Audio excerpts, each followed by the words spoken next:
If you're getting mildew in the bathroom, just do this.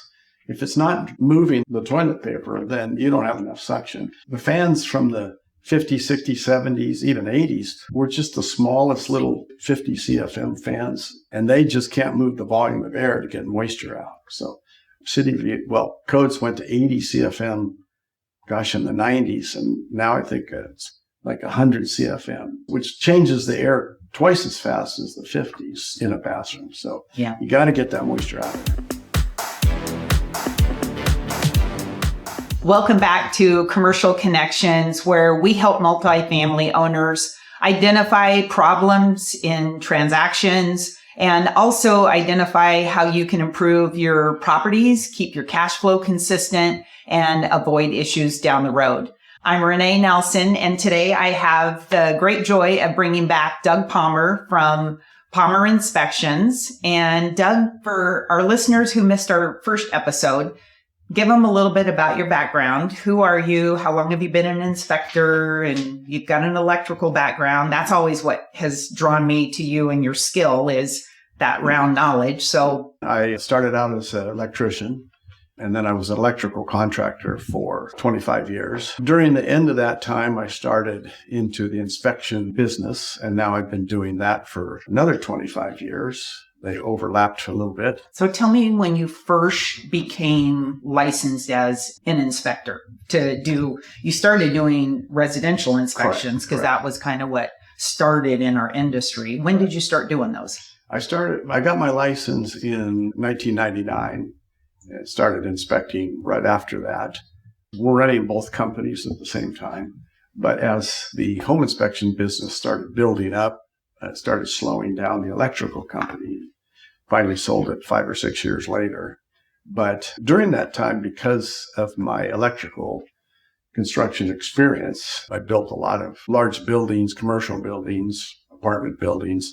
And so I started having agents that knew me from that background say, hey, can you do an apartment complex? Can you do this office building or industrial building? So I got started doing that. And then over the years, made that a bigger part of my business. And then I made a conscious decision in 2018-19 to stop doing home inspections. And I trained my son-in-law who took over that home inspection business. And now he helps me just do commercial inspections. But just do commercial buildings only. He's the tall, skinny one. So Doug forces him to crawl underneath the buildings or up in the attic. So and the roof. And the roof. That's the beauty of hitting a certain age. Then you can just point and say, crawl through that. Yeah. I've seen his son-in-law, Eric, if he can get his shoulders through it, he'll skinny through it. I mean, those sometimes what's cut into those concrete crawl space slabs are amazing. But if he can shrink his shoulders in. He's in. Well, let's talk about inspections and deal breakers and things that you have seen in just change in the last couple of years, because I bet you have seen a lot of changes with how you do inspections now from when you originally started. Correct. So we're going to drill down, but just talk a little bit about what you've seen. And I guess one of the questions that I would throw out to you is, when you see those changes, are they more driven by the licensing authorities, or is it more where it's a trend where all of a sudden now we're checking more like sewer scopes from the edge of the property to the city connector? What forces you to change for what you're inspecting? Well, when I first started inspecting, let's even back in 99 home inspections, the agents weren't wild about what we were doing because we were called deal breakers. We'd find stuff that would break the deal. And quickly, within a few years, a lot of agents went to, I'm not selling this home unless you have it inspected, to the buyer, because it protected them from any liability that was not known at the time. Now with the new tenant laws and conditions, that's really driven a change. A tenant can complain to the city agency and they will go out and investigate these problems like electrical or plumbing issues that aren't repaired. And so it's kind of driven this in a new way. And then also now the new insurance requirements. Back when I started, you did the inspection, and I would say maybe the buyer wanted some things fixed. Maybe they didn't care. We had more, I hate the term, but slumlords back then that just didn't do any maintenance, or, they didn't care as long as they had the money rolling in. Those days are gone. Now you can't even get the building insured unless you have an inspection for roof, plumbing, electrical, heating. And if they're not up to date or current or at the end of their lives, that they will make you have that repaired before they'll insure your building. Much like if an appraiser comes out to appraise an apartment building and the roof shot, they'll put that in there and the lender may require it to be done. But now the insurance company, which is a big one, it's like, well, if I can't insure it, can I buy it? Or am I going to have to pay for that roof? Yeah, we are now factoring in about a 20% increase for insurance premiums. So when I go to sell a property in my underwriting process, I will typically look back at the last 3 years of operating history for a property. And I see a lot of the newer brokers make mistakes where they just use that 3-year trend for the insurance cost. But now I take last year's and I add at least 20% to it until the buyer gets an insurance quote. Because I had one recently. Luckily, I had built that formula in, but their insurance, the seller's insurance, was around $8,000, and the new buyers, it was $29,000. Yeah. They thought about self-insuring, and I'm thinking, are you nuts? There's 30 tenants in this building. You're crazy to self-insure. Yeah. So big change in the industry. Yeah, absolutely. So tell our listeners what the difference is in the inspection levels, because your reports are really comprehensive, and some of your reports are a couple of hundred pages, 250, 300 pages. And in the back, you give that summary review where people can look down the checklist and see the items that you're recommending. I kind of call it watch and see, where you're watching something, or corrective action is required. And then there's life and safety. So when you're inspecting a building, how do you decide what becomes, hey, that needs to be corrected, or that's a major life and safety issue? Well, the life and safety issues would be things like second floor balcony railings that are rotted out or loose and somebody could fall over, smoke detectors not installed in the units and stuff like that. More of the office industrial type buildings, I also look at the fire sprinkler system inspections to see if they're up to date, cooking fire hoods up to date, and fire extinguishers, up to date, stuff like that. And multifamily, a lot of that's not required. Trip hazards, different things that could cause harm. We'll call those out. And then areas where I see clues, but it would take more investigation, like taking something apart to find out what's going on there. So that's when I call for further evaluation by an expert. Let's say they had like 20-year-old furnaces, gas furnaces. Well, really for safety, you need to have the combustion chambers inspected to see if they're cracked and putting off carbon monoxide and stuff like that. So that would call for a heating person to test it, take it apart, see what's going on, stuff like that. And then roofs that look, like even on a roof, you see bare patches, bare spots in the shingles and different things. May not be leaking, but it might soon. Mm-hmm. So that's when I would call for a roofer to come, let him evaluate it and, give a cost to correct or replace. Mm-hmm. I've always learned so much tagging behind you in multifamily inspections. When you open that electrical panel and you're like, oh, see right there, that's double tap. That's where they put too much wiring into one breaker. I've learned a lot from you, Doug.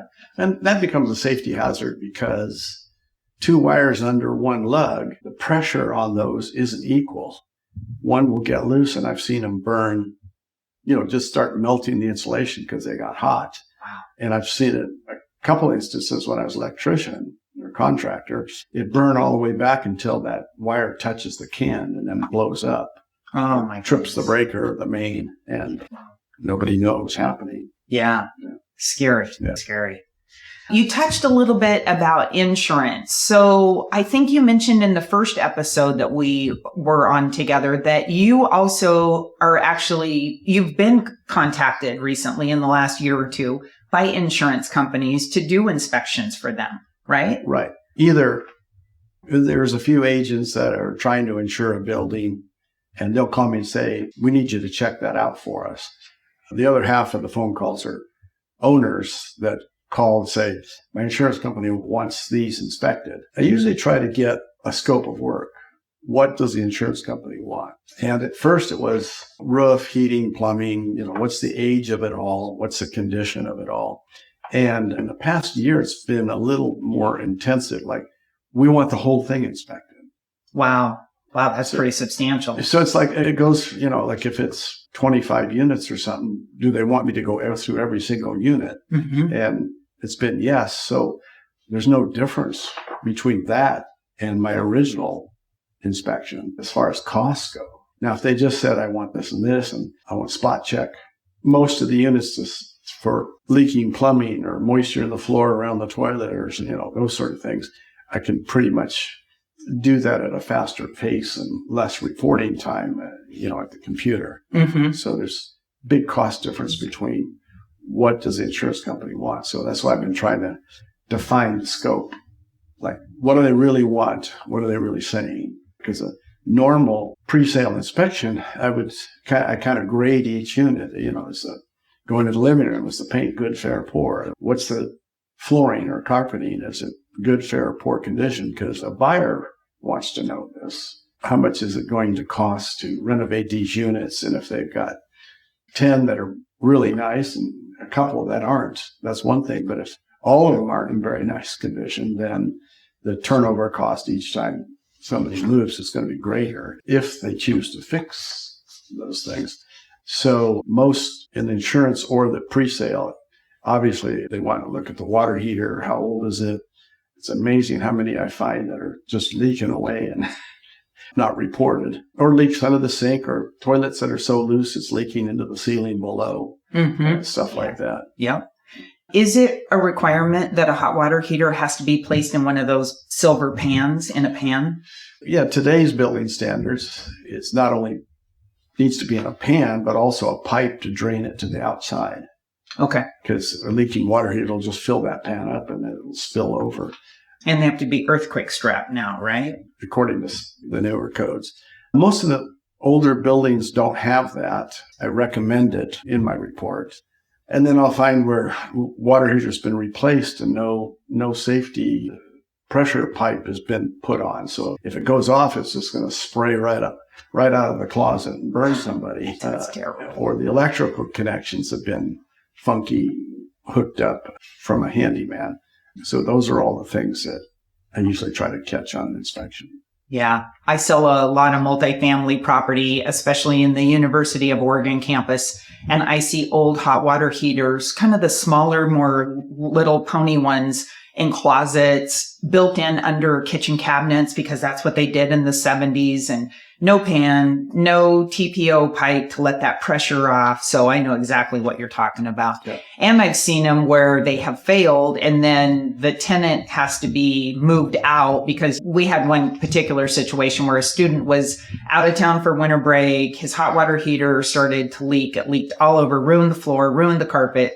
They had to take out the cabinetry. I mean, it was a hot mess. Yeah. So a little bit of preventative maintenance goes a long ways before you have issues. If an owner is thinking about selling and they wanted to contact you about having a pre-sale inspection, you touched on it a little bit, but take us from the time you walk through the front door of, say, a 10-unit apartment complex. You're doing a pre-sale inspection for a multifamily owner. What's that look like? What are you looking at? I do it just like if I was doing it for a buyer or pre-sale. I don't change it at all. It's just a complete comprehensive report on the whole building. I need to go into every unit. I photograph each room and obviously check the kitchens.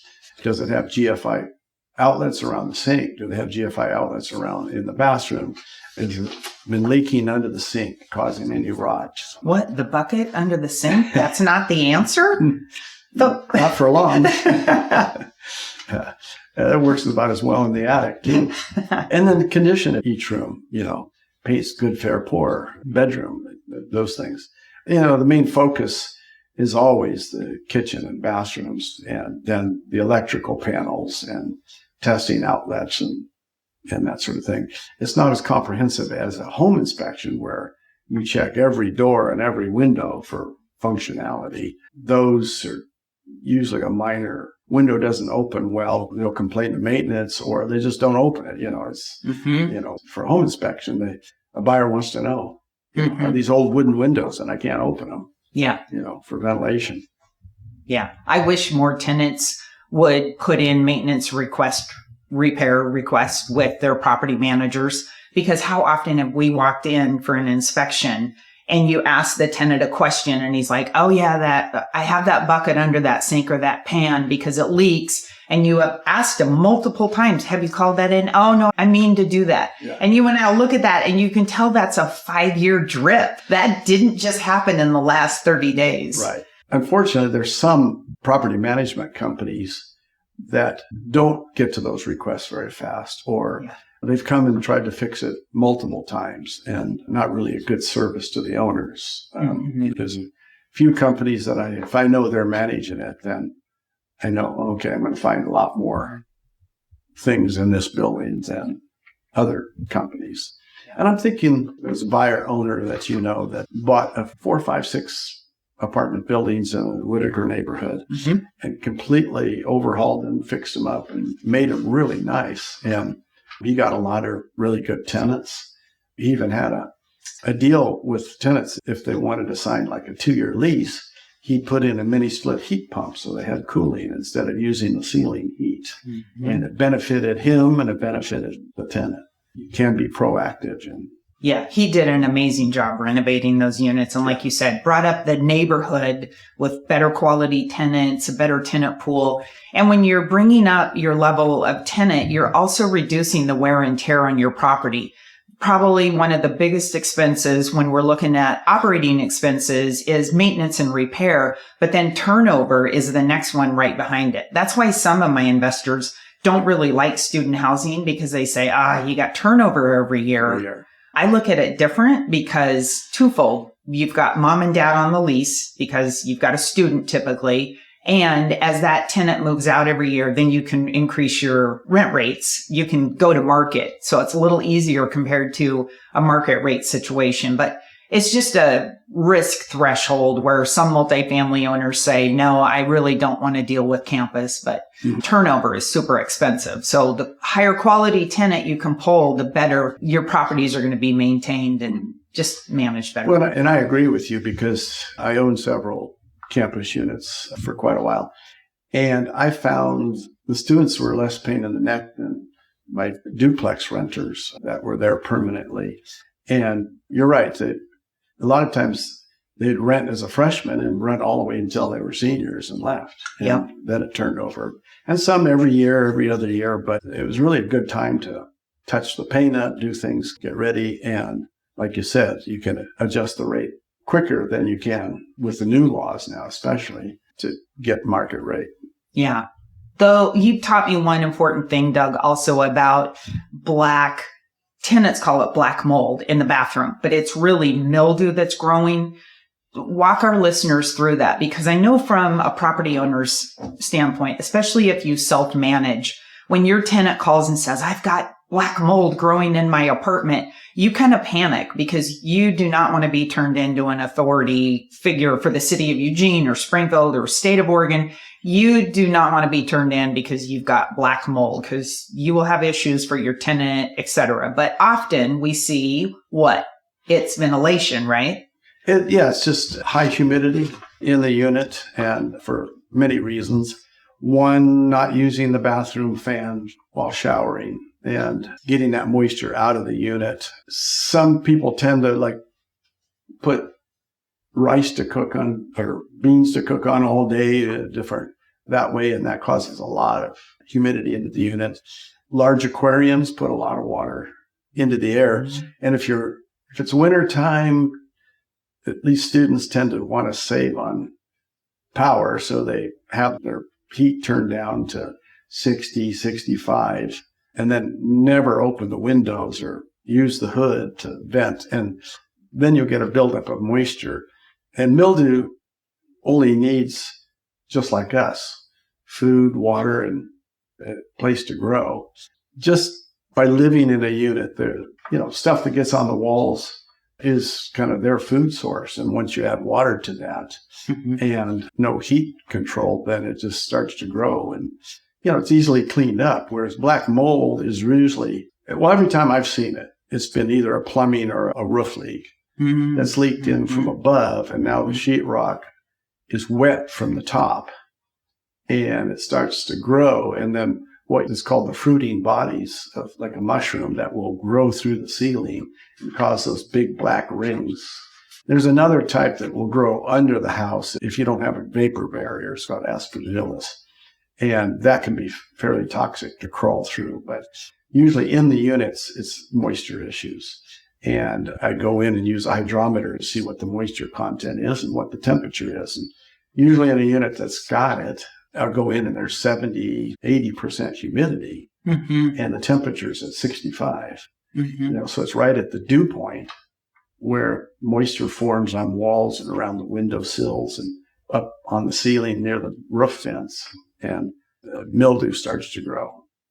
I think I've seen you in an inspection to test, or it might have been the property manager, but I was with someone in the last year where they were inspecting bathrooms and I think they put a piece of toilet paper up on them. Is that you? Did you do that? A couple property managers, I said, if you're getting mildew in the bathroom, just do this. If it's not moving the toilet paper, then you don't have enough suction. The fans from the 50s, 60s, 70s, even 80s were just the smallest little 50 CFM fans that possible. Yeah. And they just can't move the volume of air to get moisture out. So codes went to 80 CFM, in the 90s. And now I think it's like 100 CFM, so which changes the air twice as fast as the 50s in a bathroom. So you got to get that moisture out of there. What Doug was inferring to was taking a piece of toilet paper, turning on the bathroom fan, and then see if it'll pull that toilet paper up towards the bathroom fan for the exhaust fan. Because that's telling you if your tenant, when they're taking a shower, is enough of that hot moisture air leaving the building and leaving out of the bathroom. And hands down, wiring the exhaust fan into the light switch. I know a lot of people, it drives them crazy. It's different when you own your own personal residence compared to a tenant, because a lot of times the tenant just doesn't care, or they're busy and they're forgetful. And so they just think, well, I'm just going to take a quick shower. But by the time you take a full shower, it's just the humidity in those bathrooms are way too high. Well, the best, which is required by code now, is the fans being on a timer. And they've got a choice of 15 minutes, 30 minutes, hour, something like that on them. And, the best is the hour button, take your shower, shut off the lights and leave and let that fan keep exhausting until the humidity's out of there. That would be the best way if there's fans and lights are separate. But a lot of times they're just on the light switch and then they leave the bathroom, shut it off, and that's moisture's still on the walls. Yeah. When we think about a pre-sale inspection, you've talked about that a little bit. Where do you see buyers sort of panic or want to back away from a transaction based on a report or your findings? Give us some examples of maybe some things that have just been like deal breakers. I'm not calling you a deal breaker, but... Well, the building was the deal breaker. That's right. I just reported it. And so don't shoot the messenger. Right. Just recently, there was a 25-unit building or so. And the deal fell apart because there was 4 or 5 units not rented, and they were in different stage of fixing them up. So it turned out the buyer couldn't get financing because the bank turned it down. Have that done prior to the sale. They want to see 80, 90+% occupancy, so it makes it pencil out. Yeah. The other thing I see is sometimes they might have had 100% occupancy for many years. Mm-hmm. We start to inspect those, and here's people that have been in there 10, 20 years, And they tend to be the worst for maintenance because it hasn't been painted, the floor coverings, and tenants don't take care of it as good as a homeowner usually does, although I've seen plenty of those. But you go in and it's got to be a better strategy if you're in that thing. It's if you have one vacant apartment, moves that tenant's been there 20 years into a new space, just move their stuff for them, remodel that space, because there's been a lot where it's had great cap rate because of no lost rentals, but the terrible shape and like to the point where they need new cabinets and countertops and they're just completely worn out. Yeah. From an underwriting perspective, when I'm looking at value, that's where I see, looking back over the last, say, 2 or 3 years, an owner who has had the same tenant for like 30 years because they know that unit needs to be improved. They'll just barely raise rents, right? Like $25, $50, rather than the 9.5% or 10%. Right. And then they're disappointed when I have to give them a low value because they didn't keep pace with rent. Right. Rent increases. Or maintenance Yeah. renewal. Kind of renewing the thing. Yeah. I just did a 18-unit 4-story building that had commercial on the bottom floor. And went in, and apparently there was a fire and rebuilt in the 90s. But going through these, I could see the progression already of them already starting to put new cabinets, new flooring, getting rid of all the carpet and putting the vinyl planking down, which is a much better maintenance issue with it. All the units were beautiful. I was like, my wife even said, well, I wouldn't mind living in there, because I showed her some photos of how nice the units were. Yeah. But that always makes a difference. First impressions. Yeah, I would totally agree with that. And like we talked about, that's how you're going to pull those really quality tenants in, by renovating one unit, making it really nice, offer that to your current existing tenant pool to see if anybody wants to move. And then if everybody wants to stay put, you can't motivate them to move, then, you can go out to the market at new market rates. But yeah, if you can renovate one and just do kind of a flip, little swapperoo. Yeah. And some tenants really like to move, because they want newer and nicer. And so I guess I would ask one question for an owner who's unsure of their property condition right now. For the listeners, when would be a good time for them to consider doing not even necessarily a pre-sale inspection? Should their first thing be should they get in contact with their property manager and see if they could do a walkthrough with their property manager? The part that I see as a drawback about that is the property managers are broad-based in everything. Tenant landlord law, posting, getting in and out bad tenants. I mean, they're really knowledgeable about that stuff, but not at the level you are where it comes to actually being able to look at things and say, you're going to have a problem here. This is a federally recalled electrical panel. So at what point would it make sense for a multifamily owner to reach out to you and have you do a walkthrough of their building? If we're talking a long-term owner, I advocate that at least their property manager go through the units once a year. Some even do it twice a year to do the mandatory smoke detector testing. And, if they have a well-qualified person who's doing it, a maintenance man that's, schooled in some of the things to look at, that's not a bad thing.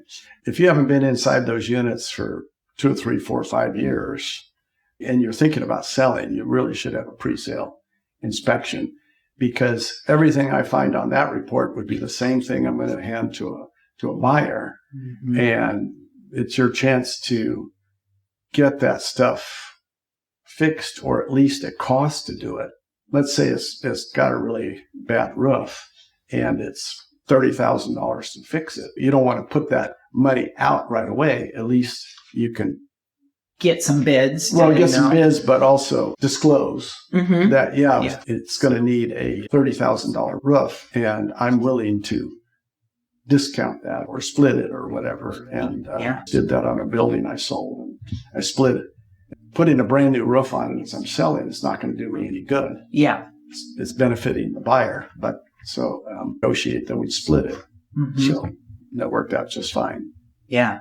Yeah, pre-sale, or just even do offer I think some inspectors do offer kind of short inspection, not really, because you just go in every unit and just only write down or photograph issues. If every is the carpet and paint, you don't need a photograph of all the rooms. Check that water heater, check for rot in the bathrooms, walk the property for different issues. Things are always changing, tenants that make a little garden in the front. Well, they pile the dirt up against the siding, and now it's rotting. And this handrail's loose. Or a couple I've done lately, they had steel framing and structures going up. But you look underneath, and it was completely rusting and falling apart. And I didn't know how the concrete above it wasn't like falling out. Yeah. Then I just saw it, the same building repaired recently. It's like, wow, that was, to me, if a buyer saw it in this condition, they'd be more willing to buy it. Yeah. What are one or two things that you see that multifamily property owners should consider paying attention to now? Especially if they're out of town owners, just what are some of the things that you see that you're like, wow, if you just would have paid attention to that, you probably wouldn't have had this issue. I'll give you an example. Because I sold a campus property in the last year. The downspout came, it was a 2-story. Downspout came right down and just pulled the water out. They didn't have it pushed out to any runoff, any drain runoff. And so over the years, unfortunately, it pooled right into expansive soil. So over the years, rain, cold, dries out, and it actually cracked. It put a crack in the concrete foundation.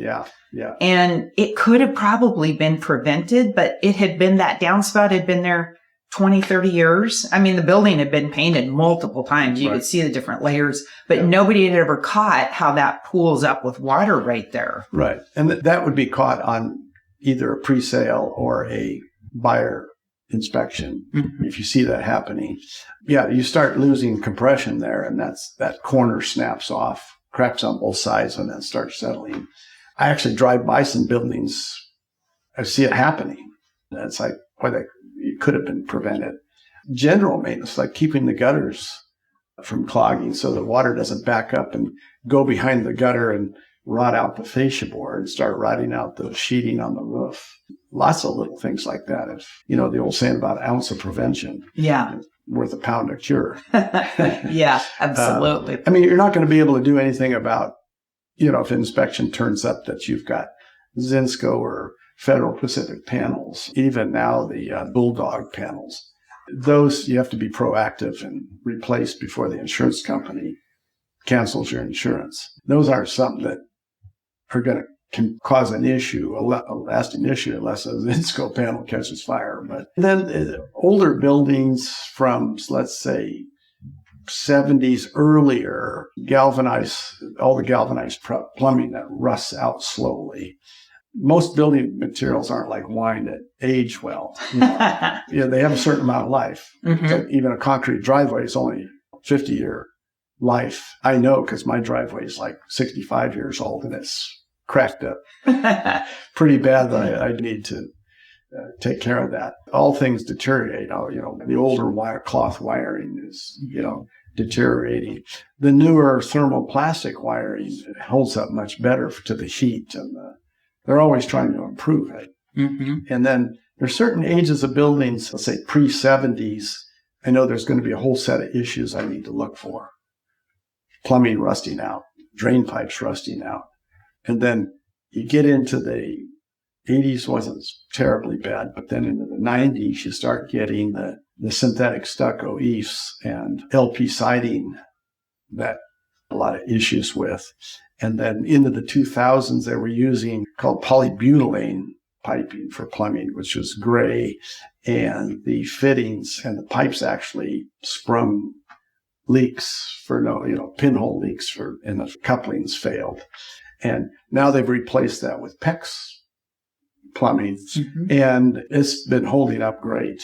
And all the drains have been, since the 80s have been ABS plastic, which holds up really well. It doesn't deteriorate. But I still recommend sewer inspections have been getting more and more popular, and the prices come down on those to the fact that almost every building that sells should have at least a sewer scope. Mm-hmm. And I just did, well, it's 8 units, but 2 buildings have 4 units. Old houses have been converted to apartments. My sewer guy sent out the snake or the camera. We got it went out and drained into the middle of the alley, which is a concrete alley. And just before it got to the main sewer, which was under the alley, which is part of the city's problem, the pipe was completely broken. Wow. And you could see where it routed out all the dirt.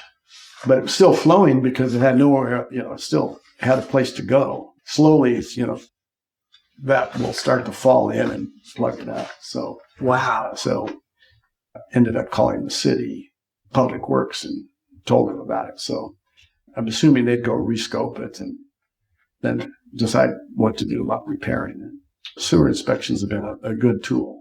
You and I have seen that. You inspected a hotel for me, a boutique hotel for me in Ashland. Oh, right. And remember, it had terracotta pipes because it was so old. Yeah, it was the turn of the century. Yeah. And all the terracotta had, kind of crumbled, and it was still functional, but yeah. Aging. Yes. Fast. It's just funny how things like that, you don't know until you can't see it, so you have to run those scopes and those cameras and those important things. Let's go back to galvanized plumbing real quick, because I know a lot of buyers will ask, well, when was the plumbing last updated? And a seller will often say, I don't know. I've owned this property 10 years. And when you look under the sink, it's white plumbing piping. But then once you get past where it connects with the wall, that's different. That typically is the galvanized that feeds in, right? And the galvanized is typically under the building. Well, and there was even a period of time where they switched to copper, but then they used galvanized pipe nipples to come out to the shutoffs for the sinks.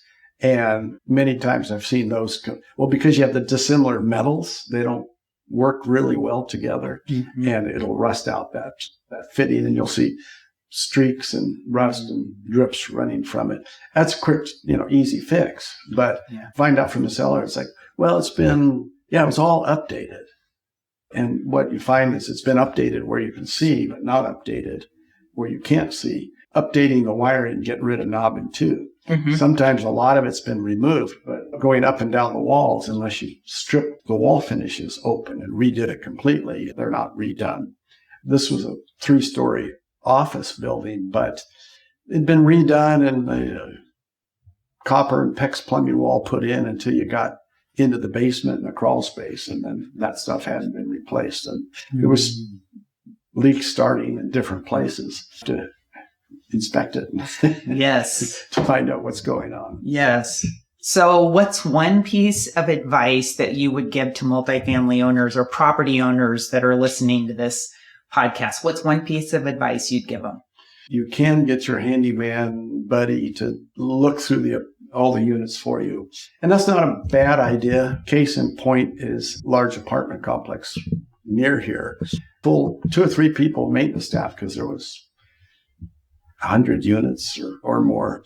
And they go about their business, get the next ticket and go fix it every day, which is great. But I was inspecting it I guess it was for a buyer.